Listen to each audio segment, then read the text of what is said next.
Afternoon, everyone.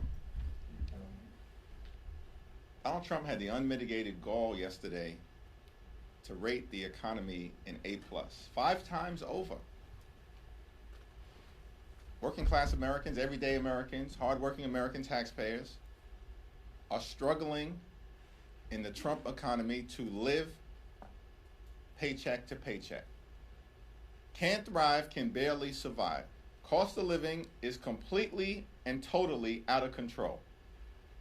Donald Trump and Republicans have done nothing to lower the high cost of living. Costs haven't gone down, costs are going up. Housing costs, out of control. Electricity costs, out of control. Child care costs, out of control. Grocery costs, out of control.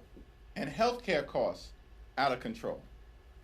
And about to get worse, because Donald Trump and Republicans refuse to do anything to extend the Affordable Care Act tax credits. The Trump Republican economy is not an A+. Everyday Americans are not confused about that. And if there's any debate as to the success or failure of this economy related to how it may be graded, the only question is whether the American people would give it a D for disaster or an F for failure. That's it. Nothing else. Now, House Democrats are going to continue to focus on driving down the high cost of living, fixing our broken healthcare system, and actually making life better for the American people. And we can start by extending the Affordable Care Act tax credits. Time has run out. Democrats have been pressing our Republican colleagues for months to deal with the healthcare crisis that they have created. And in a matter of just a few weeks, tens of millions of Americans who live in every single state across this country are about to experience dramatically increased healthcare costs. In some instances, premiums are going to increase by $1,000 or $2,000 per month. How is that acceptable in the United States of America, the wealthiest country in the history of the world? That because of congressional inaction, people are going to go bankrupt medically or will be unable to see a doctor when they need one, when their families need one, or when their children need one. House Democrats are going to continue to press our case. 214 Democrats, every single House Democrat, supports legislation to extend the Affordable Care Act tax credits and has signed a discharge petition to force an up or down vote. All we need are 4 House Republicans. Just 4. There are 219. All we need are 4 to join us. Keep your word to the American people that you are not going to let the Affordable Care Act tax credits expire. Questions? What are you hoping to get sort of information from this daily briefing? What do you hope to share? And just follow up to that, there's a provision in the NDA that restricts some of the Pentagon travel budget if the video of that double tap strike is not released. Do you think that is an appropriate leverage point to try to force the hand of the Secretary? The full video of the double tap strike should be released to the American people, so that the American people have an opportunity to determine for themselves whether that strike killing people who were shipwrecked and by all accounts were not presenting any threat to American military personnel, whether that kind of seemingly extrajudicial killing is consistent with American values. If Pete Hegseth and the administration think that their actions are justifiable, what are they hiding from the American people? Release the video. Thanks, Leader Jeffries. Outside of healthcare, what would Democrats do differently from Republicans in an effort to lower prices? Well, here's what we should do. We need to get rid of the Trump tariffs.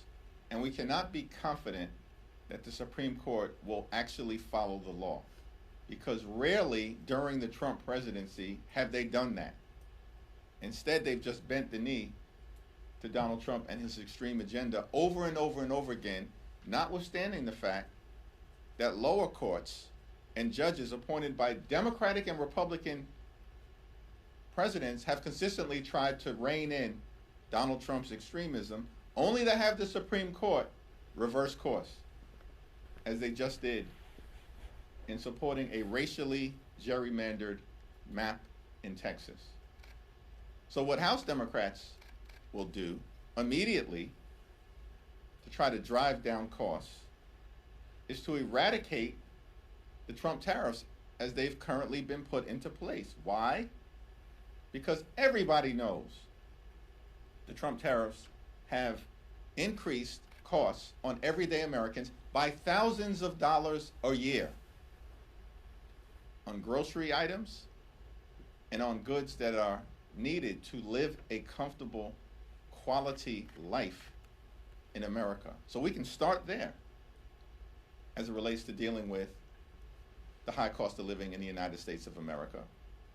The other thing that House Democrats are committed to do is driving down housing costs. There's not a single thing that House Republicans or Senate Republicans or Donald Trump and his administration have done to address the housing crisis in the United States of America. We're almost at the end of the year, and the most significant expense that the American people have to deal with on a month-to-month basis is their housing costs, either their mortgage, home insurance, or their rent. And Donald Trump can't see fit to do a thing about it? House Republicans have done nothing to lower housing costs when the overwhelming majority of the American people know that housing costs are out of control in this country? And Donald Trump, the so-called builder, the so-called developer, nothing from him to actually make housing more affordable in the United States of America? So there are a lot of things that can be done better, but Republicans don't have the will to do it. That's the problem. They just don't have the will to do it because they'd rather reward their billionaire donors with massive tax breaks, just like what they did in the One Big Ugly Bill. Leader Jeffries.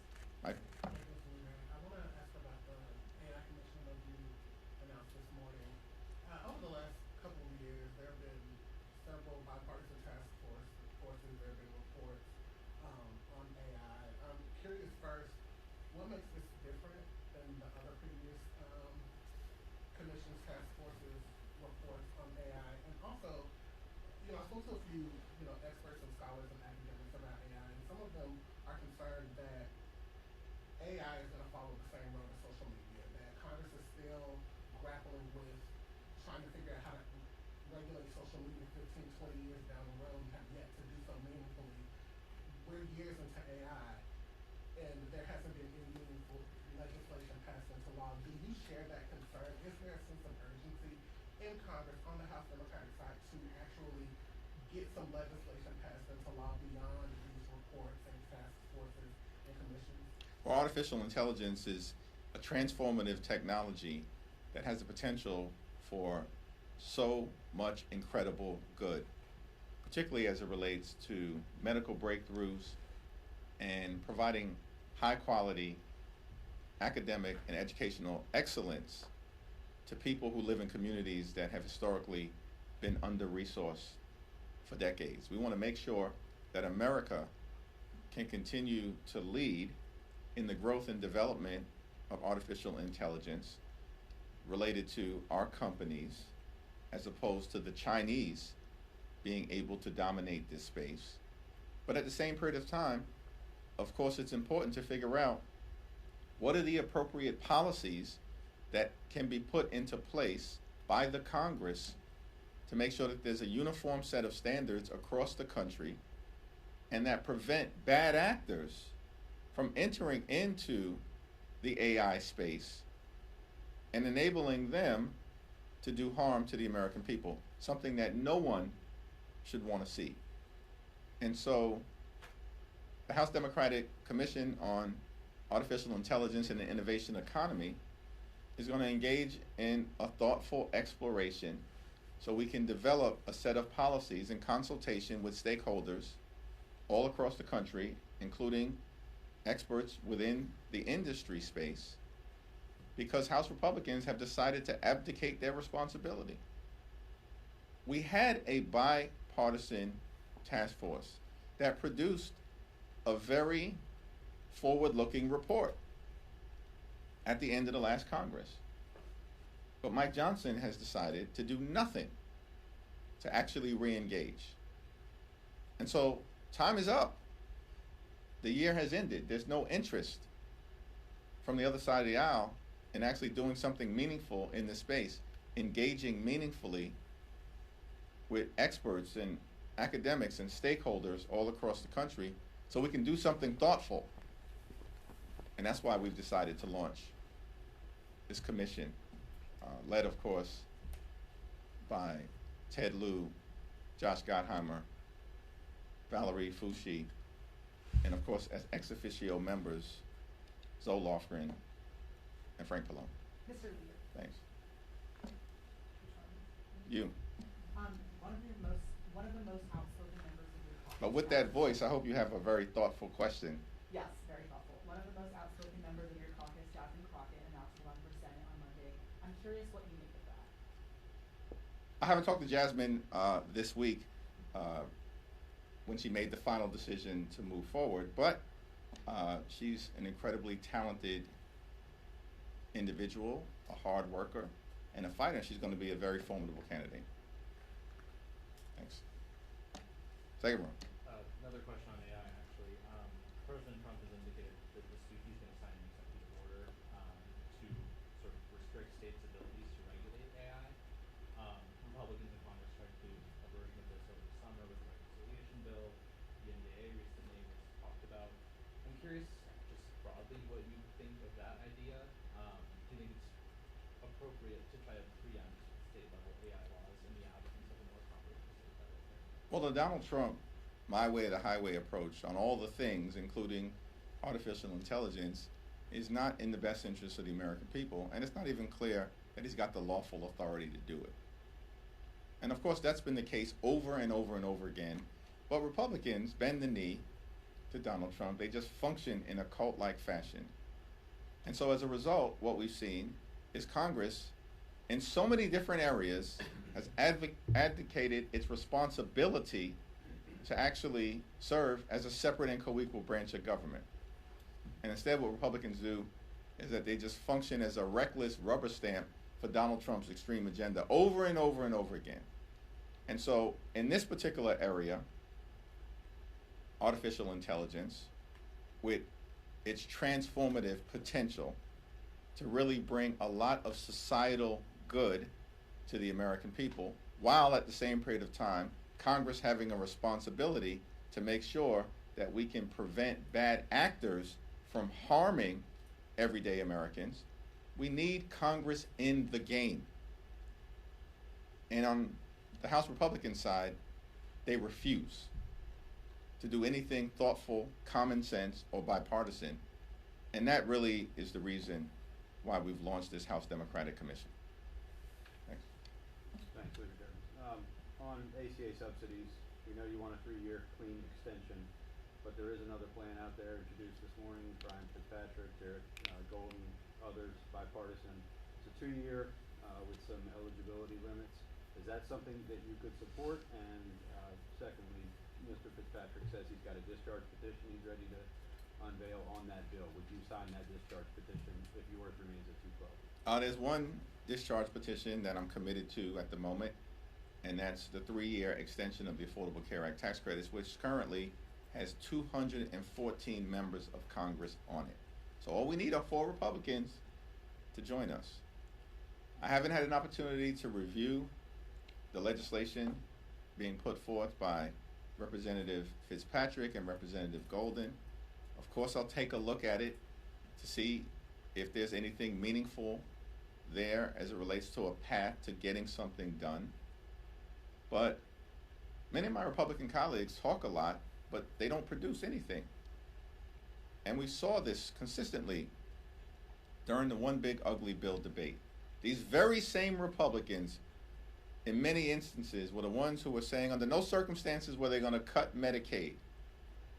And then almost every single one of them, the exception of Representative Fitzpatrick and Representative Massey, every single one of them, other than those two, voted to enact the largest cut to Medicaid in American history. And in the same bill, they ripped $186 billion away from SNAP.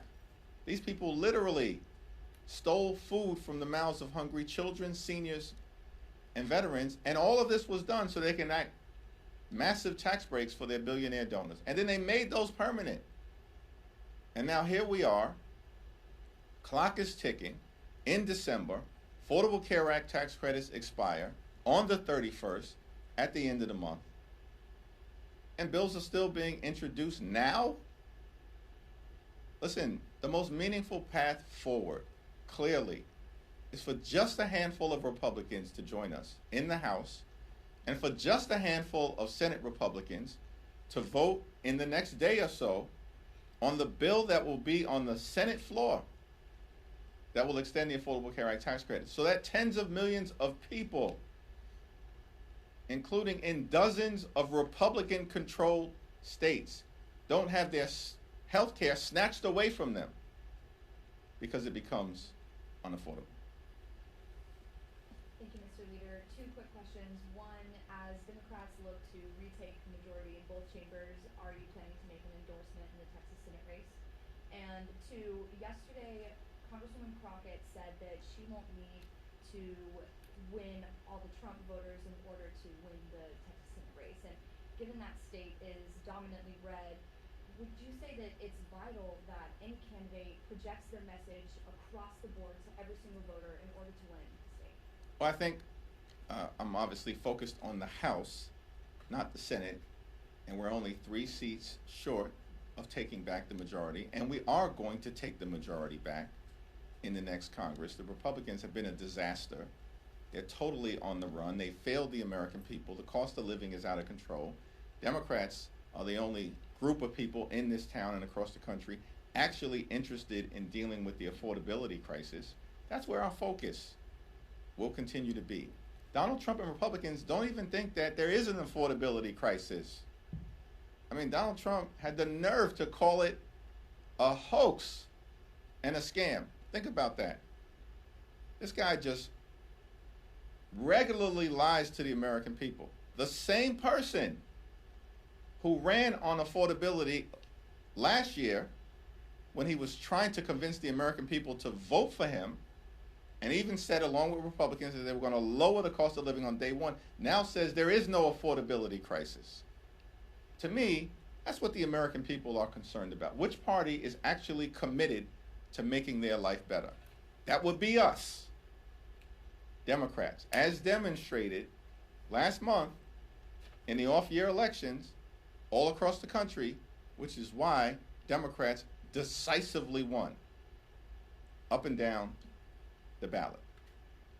In terms of what's happening in Texas in the Senate race, before anyone gets to the general election, obviously there's going to be a competitive primary, and so we'll see what happens during the first Tuesday in March. Do you think any endorsement from you might add fuel to that fire and help get a win?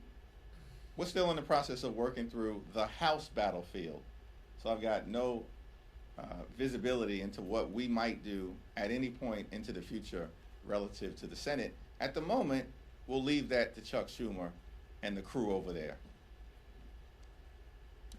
You got it. You. Yeah. We'll go you, and then we'll go to you. How's that work? If Republicans try to pass the NDA on suspension, will Democrats provide enough votes for that to pass, and how would you vote? Well, that's still going to be evaluated. We have a leadership meeting today at 5:15. Then we have a steering and policy meeting where we'll have that discussion at 6, and then we'll have a caucus meeting tomorrow where we'll hear a presentation about the NDAA as well as differing perspectives that might exist as to whether the bill has gone far enough at this particular moment to merit overwhelming support from the House Democratic Caucus. That remains to be seen. I want to ask about Congressman Henry Cuellar. Now that he's been pardoned by President Trump, do you think it's appropriate for him to be brought back to the fold, to be given his appropriations to settle that? It's my expectation, consistent with the rule that exists relative to this very issue, and as has been the case in past practice, that he would be restored to the ranking member subcommittee position that he's previously held. And it's my understanding that the Appropriations Committee on the Democratic side will be meeting to take that business up in short order. Congressman Luna last night accused you of blocking her stock ban discharge petition. She said that you're stonewalling. Any comment or reaction to that? Here's the interesting thing. I've never had a conversation with her. Know nothing about her commitment to this issue.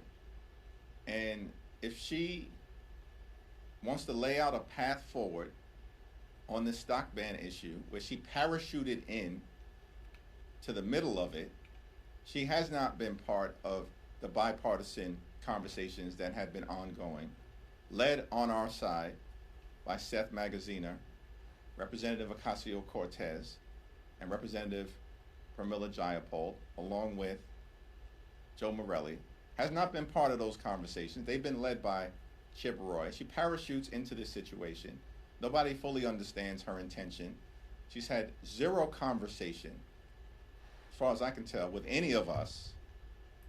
And so she's just shooting off at the mouth, as she always does. She's undermining her own credibility and position. If she wants to have a conversation, find me on the floor. It's Democrats who are actually serious about enacting a congressional stock ban. And we're committed to using every tool available to make sure that this happens. Why doesn't Representative Anna Paulina Luna go talk to the Deputy Speaker, Mike Johnson? He's the one that a few days ago said her discharge petition was dead on arrival. See, when she runs off at the mouth, she loses all credibility. Talk to your own team. We're committed to this effort on the House Democratic side. And as a matter of fact, if she's interested in dealing with corruption, do something about the active ongoing crime scene coming out of 1600 Pennsylvania Avenue. The most corrupt administration in American history, and it's not even close. And we don't hear a peep from her or any of her colleagues about even extending the stock ban to the executive branch, to Donald Trump, to J.D. Vance, or perhaps even to the Supreme Court. So we're committed to this issue as Democrats. We want to make it happen. The only open question about whether we're going to move forward and deal with this aspect of cleaning up corruption in this town, a congressional stock ban, is whether Republicans have the will to partner with us in a bipartisan way. Thank you, everyone.